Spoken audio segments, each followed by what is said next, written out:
Good evening and welcome to another video. Happy New Year everybody.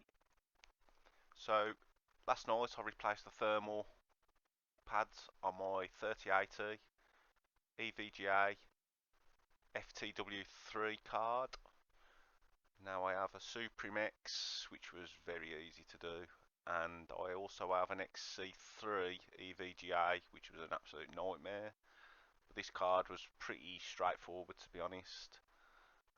Because I'm recording, ignore these numbers, they will go up, as you can see up above. Here we go. Where is it? Yeah, up there. 9915. That's without anything running. So I'll just go into my settings, and I'll also throw up the temperatures so you can see for yourself.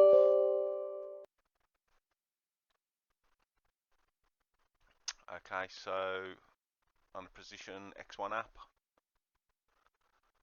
I have a clock plus 1243, GPU minus 225 clock, and my power is 58, and my fans are running at 55%, so not much, to be honest.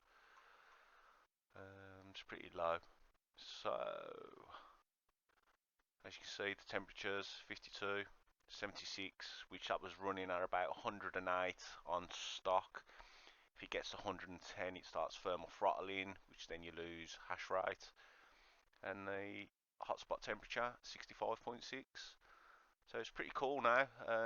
After doing the thermal pad replacements, I use Thermalright 3mm, 2mm and 1mm pads, and it's pretty straightforward, to be honest. It's not a difficult job to do, just take your time. I think the worst part is unclipping the card and the board so you can get to the pads. I've also replaced the thermal paste with, I'll tell you what it is now, thermal grizzly paste, Crynaut. You can get them all off Amazon, a few other places. Quiet PC, I think I got mine from.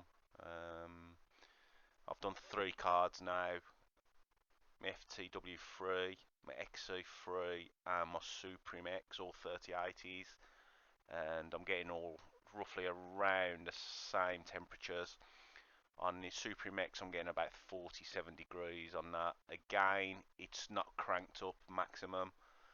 I still get 99 without anything running. Ignore that because stuff's running, I'm recording, that will drop. So literally try not to run anything while you are mining. And I hope this is helpful for you. Take care, all the best.